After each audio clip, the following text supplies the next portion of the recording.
Hai. Welcome in podcast with BEM UKMC. Just listen and relax. Here with me, Yohana Agustin Kristanti yang bakal menjadi podcaster yang bakal memandu jalannya podcast pada hari ini, teman-teman. Oh ya teman-teman, mungkin some of teman-teman gitu ya masih wondering dan bertanya-tanya nih juga nih Kak. Sebenarnya podcast ini nih podcast apaan sih gitu. Oke teman-teman, for your information, sebenarnya podcast ini merupakan salah satu program kerja dari BEM Universitas Katolik Musikaritas. Jadi teman-teman tanpa berlama-lama lagi karena memang waktu kita juga singkat ya, kita akan langsung aja nih ngobrolin tentang mental health di topik yang kita bawa yang pertama dan perdana ini teman-teman. Dan di depan aku nih sudah ada narasumber yang luar biasa dan cantik juga nih teman-teman. Halo Kami. Halo Yohana. Oke, halo Kami. Gimana Kami kabarnya pada hari ini? Luar biasa, Luar sangat biasa. terbantu. Oke kami ini juga tadi tuh waktu aku pertama kali ketemu kami di bawah gitu ya kayak aku kaget banget teman-teman, kami cantik banget. Thank you, Yohana juga cantik banget. Oke, terima kasih kami. Baik kami biar nggak lama-lama lagi nih kita kan bakal ngomong tentang mental health gitu ya Kak. Jadi sebenarnya mental health itu apa sih Kak? Sebelum kita ngebahas tentang mental health lebih jauh, jadi kita harus tahu dulu nih mental health itu apa. Jadi mental health itu adalah kondisi psikologis dan emosionalnya seseorang yang dimana orang itu secara sadar dan mampu untuk menghadapi suatu kejadian yang terus ada di dalam kehidupannya sehari-hari. Kayak contohnya nih, orang itu bisa ngontrol emosinya dengan baik, terus orang itu bisa beradaptasi dengan baik, itu salah satu contoh dari mental health yang baik gitu. Oke. Wah teman-teman, aku sampai lupa nih saking interestingnya dengan topik ini gitu ya karena kan juga mahasiswa psikologi dan kamu ini juga merupakan salah satu kakak tingkat aku teman-teman di psikologi gitu dan teman-teman gak usah khawatir, kamu ini juga sangat proper untuk membawakan topik ini karena kami dari mana nih Kak backgroundnya nih? Jadi aku mahasiswa psikologi UKMC juga, semester 7, kakak tingkatnya Yohana. Kemudian aku juga salah satu konselor sebaya di Lembaga Pelayanan Psikologi UKMC. Jadi untuk teman-teman semua bisa temuin aku selain di kampus, bisa temuin di Lembaga Pelayanan Psikologi UKMC gitu. Oke, jadi teman-teman di kampus kita tercinta nih sangat memadai ya Kak ya. Bahkan punya layanan psikologinya tersendiri ya Kak ya. Iya. Dan juga aku dengar-dengar Kak, ini nggak cuma untuk mahasiswa psikologi ya Kak, tapi juga terbuka untuk umum ya Kak. Untuk teman-teman yang mau melakukan assessment ataupun suatu perusahaan yang melakukan assessment ya Kak ya. Bisa datang ke LPP nanti bisa ketemu sama kami. Betul banget ya, Hana. Oke, kami back to the topic mengenai mental health. Seperti yang tadi kami udah jelasin ya, kayak mental health yang baik itu salah satunya ada pengelolaan emosi gitu ya, kayak. Sedangkan kan em, di belakangan ini ya, kayak di kalangan mahasiswa gitu ya, itu kan banyak banget yang kayak, ya banyak banget deh Kak, masalah-masalah mental health yang terjadi nih Kak di kalangan mahasiswa. Dan Kakak sebagai konselor sebaya di LPP itu masalah apa sih Kak yang paling sering dialamin sama mahasiswa-mahasiswi gitu Kak? Kalau masalah yang sering dihadapin itu, yang pertama tentang stres akademik pastinya. Kemudian juga tentang, kurang bisanya mahasiswa dalam bersosialisasi dengan lingkungan yang baru, membangun hubungan yang baik dengan lingkungan yang baru. Jadi kalau misalkan kayak, membangun lingkungan yang baik itu kan kayak tadinya nih di SMA temennya itu-itu aja, yang ditemuin itu-itu aja gitu. Sedangkan kalau di perkuliahan di kampus ini, itu kan yang ditemuin pasti banyak banget dan jenjang pendidikannya lebih tinggi. Jadi itu membutuhkan, keberanian, membutuhkan rasa percaya diri yang tinggi bagi mahasiswa untuk berani membuka diri, berani untuk membangun sosialisasi dan juga membangun hubungan yang baik dengan lingkungannya, kayak gitu. Oke, jadi selain akademik juga ada agak kesulitan dalam adaptasi gitu berarti ya Kak ya? Iya. Adaptasi diri. Tapi Kak mengenai akademik gitu ya Kak, Mhm. karena mungkin aku juga relate gitu ya. Dan dua-duanya relate sih sebenarnya sama aku. Jadi aku mau nanya yang akademik dulu sih Kak. Kan sebenarnya kan pelajaran di kampus itu kan ya ada beberapa bagi mahasiswa pasti kan kayak agak sulit gitu ataupun nggak cuma dari pelajaran ya Kak, mungkin dari lingkungannya ataupun kayak dari dosennya kayak gitu ya Kak ya. Sebenarnya saran terbaik yang Kakak bisa kasih apa sih Kak? Kayak untuk peningkatan akademik yang di mana di saat kita tuh lagi berjuang juga mungkin dengan perekonomian ataupun dengan keluarga gitu Kak? Untuk itu mungkin aku bisa ngasih masukannya, teman-teman itu harus punya rasa nyaman di dalam dirinya sendiri, kayak misalkan punya cara belajarnya sendiri, terus punya support system yang paling penting. Jadi, support system yang paling penting itu tidak hanya berasal dari luar aja, nggak berasal dari keluarga, dari teman, dari orang tua, nggak hanya kayak gitu aja.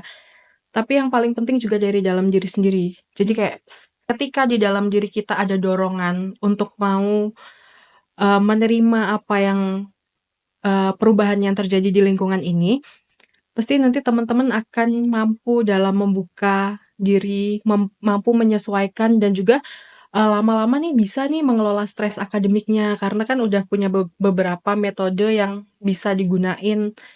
Oh kayak aku nih misalkan kurang mampu nih dalam mata kuliah ini, tapi aku punya dukungan dari orang lain atau dukungan dari dalam diri sendiri gitu.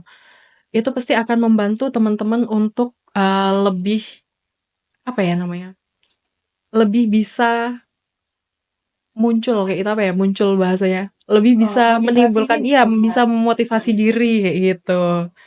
jadi memang motivasi diri dalam akademik itu juga penting banget ya Kak ya, salah satunya bisa dari teman, Mhm. teman keluarga, dan diri sendiri gitu. Iya. Tapi kan kita mungkin kita nggak bisa mengandalkan dari lingkungan luar gitu kan Mhm. Kak.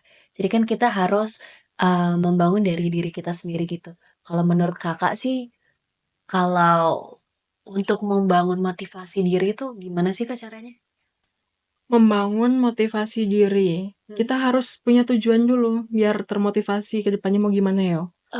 Harus punya goals ya? Iya, jadi kayak Mhm. ketika kita nih, mau mencapai sesuatu, tujuannya apa kita mau mencapai itu. Jadi dengan kita ingat tujuan kita, nanti lama-lama karena terbiasa pasti kita akan muncul rasa, memotivasi untuk, "Iya, ini harus tercapai nih," kayak gitu. Mhm. Jadi gitu sih kalau dari aku. Oke, jadi harus punya goals ya Kak ya? Mhm. Oke, sama yang kedua tadi apa sih Kak yang kedua? Aku lupa. Selain akademik, oh, mengenai sosialisasi dengan Mhm. teman-teman atau ya, adaptasi diri gitu ya, Kak. Karena aku yakin pasti beberapa dari teman-teman juga susah kan, Kak, untuk adaptasi diri gitu. Nah, sebenarnya kenapa sih, Kak, orang tuh bisa sulit untuk adaptasi dengan lingkungan baru tuh sebenarnya karena apa gitu, Kak? Apakah ada di baliknya kayak gitu? Kalau secara umumnya orang, sulit untuk melakukan adaptasi dengan lingkungannya itu bisa bisa aja ya, Yo, karena kemarin-kemarin nih kita Covid, Oh kita ya, biasa untuk sendiri. Jadi kita untuk ngebuka diri kita untuk sosialisasi lagi itu ada rasa takut kayak, "Ih, nanti aku sakit, banyak sosialisasi sama orang," atau memang lebih nyaman sama dirinya sendiri gitu. Jadi hal di balik itu juga mempengaruhi untuk orang-orang kurang bisa membangun sosialisasi, kayak misalkan terbiasa tadinya waktu di rumah juga, melakukan banyak hal sendiri gitu kan. Jadi, mhm. dengan orang yang ada di lingkungan di dalam rumahnya, orang yang penting di dalam rumahnya aja, dia sulit untuk membangun, apalagi untuk di luar gitu. Jadi memang butuh dukungan sosial juga, bagi orang-orang di lingkungan sekitar, agar dia lebih berani dalam membuka diri, agar dia berani untuk, bersosialisasi kayak gitu ya. Oke Kak, jadi, alasannya itu selain karena ya mungkin yang masa lalu gitu Mhm. itu kan pasti ada ya teman-teman ya. Itu juga, karena pengaruh mungkin dari Covid waktu itu juga gitu kan tentang kebiasaan gitu ya kayak belum lagi yang tadi Kakak ceritain juga yang kayak di masa SMA itu temannya itu aja, tapi di Mhm. sini temannya beda dan mungkin nggak cocok gitu ya kayak dengan mereka, jadi mereka agak kesulitan gitu ya Kak. Dan oke, jadi gimana sih Kak caranya supaya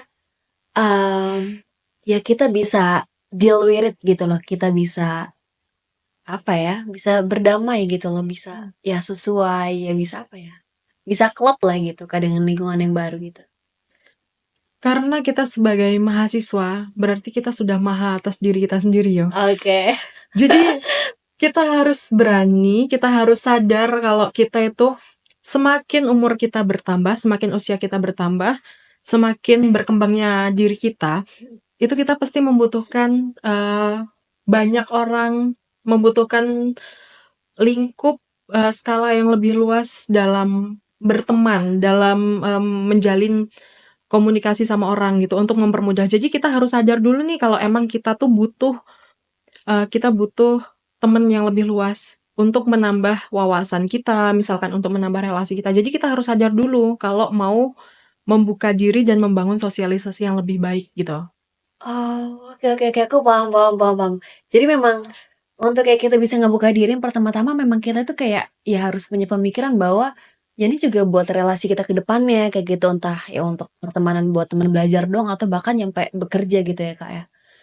Oke, aku paham kok. Tapi kan beberapa itu mungkin sudah menerapkan itu gitu kan, kayak maksudnya udah yang kayak, mikir bahwa ya mikirin hal tersebut gitu, tapi kadang kan di tengah jalan itu mungkin kita ada terjadi sedikit goncangan gitu loh, Kak. Misalkan, ada apa ya, ada konflik dengan teman atau misalkan kan ada sih Kak beberapa tipe orang itu yang di saat ada masalah dia itu tuh cenderung untuk, menarik diri atau menutup diri gitu. Tetapi tidak selalu masalah yang ada di dalam, organisasi tersebut gitu. Misalkan kayak ada masalah pribadi dia semisal kayak, lagi ada masalah dengan keluarganya kayak gitu.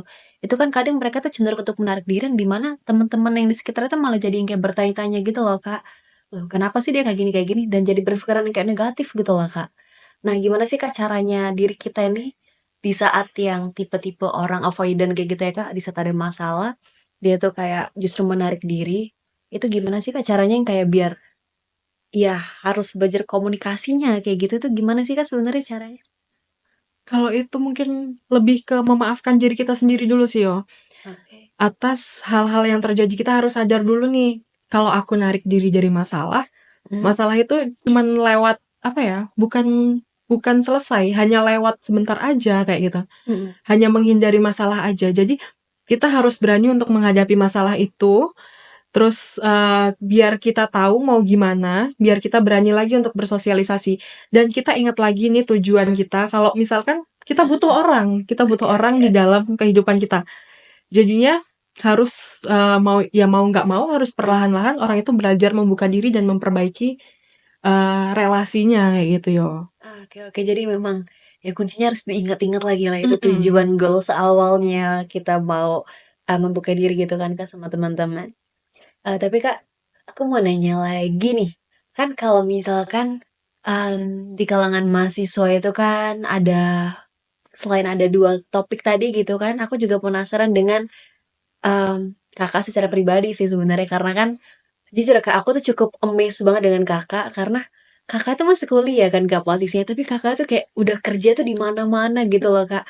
Maksud aku tuh kayak, gimana gitu untuk kayak mengatur waktunya, atau enggak seenggaknya kayak ngatur pikirannya biar, ya di sini oke, di sini oke, di sini oke, gitu. Dan juga selain ngatur waktu, gimana sih cara ngatur mentalnya, kan pasti capek ya Kak ya, maksudnya aku juga pulang kuliah doang aja udah capek banget gitu loh, gimana Kakak bisa kerja di mana-mana sih, gimana sih Kak caranya? Kalau aku biasanya biar pekerjaan aku yang kata Yohana di mana-mana itu tadi Heeh. terkesan so sibuk banget gitu ya. Enggak, Kak, tapi memang teman-teman seriusan kamu ini kerjanya banyak banget teman-teman dan aku yakin beberapa dari teman-teman yang nonton pasti juga berkuliah sambil bekerja gitu ya kayak mungkin bisa Mm-mm. kasih tips and trick nih ke buat teman-teman di rumah sekalian. Kalau aku yang pertama pasti ngebuat to do list sih, yo. Jadi Ah, kalau kita nih biasanya di kampus, kita di mm, psikologi utamanya, mm. pasti ada skala prioritas. Ya oke. Terapin itu dulu. Jadi misalkan nih banyak kerjaan di tempat A, B, C gitu. Mm. Itu kan pasti ada skala prioritasnya masing-masing. Jadi itu yang harus kita tulisin nih. Aku harus ngerjain apa dulu, deadline-nya kapan, ini mana dulu nih yang harus aku selesaiin kayak gitu. Memang to do Gitu. list wow itu ya. Tapi kakak to do Iya. listnya di note HP atau bener-bener dicatat manual kayak journaling gitu kak? Karena aku tipe manusia yang buka HP untuk TikTokan aja, scroll TikTok gitu. Sama ya ternyata.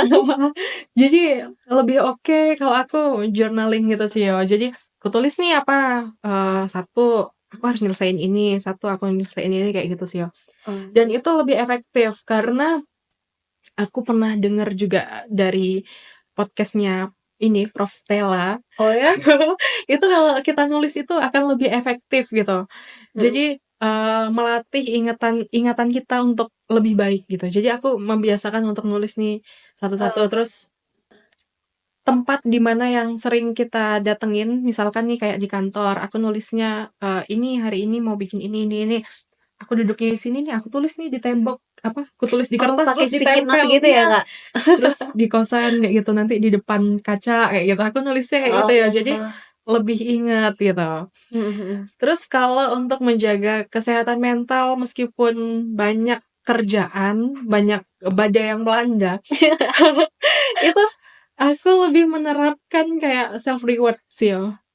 Self Oke, reward heeh. juga penting untuk menjaga kewarasan. Jadi kayak misalkan nih aku udah nyelesain ini atau aku udah ngerasain aduh kerjaan ini berat banget. Tapi aku bisa nih nyelesain kerjaan ini. Aku akan mengkonfirmasi dulu ke diri aku, wah luar biasa, aku udah hebat bisa nyelesain. Terus aku akan melakukan hal yang aku suka karena aku suka olahraga, aku suka jalan santai.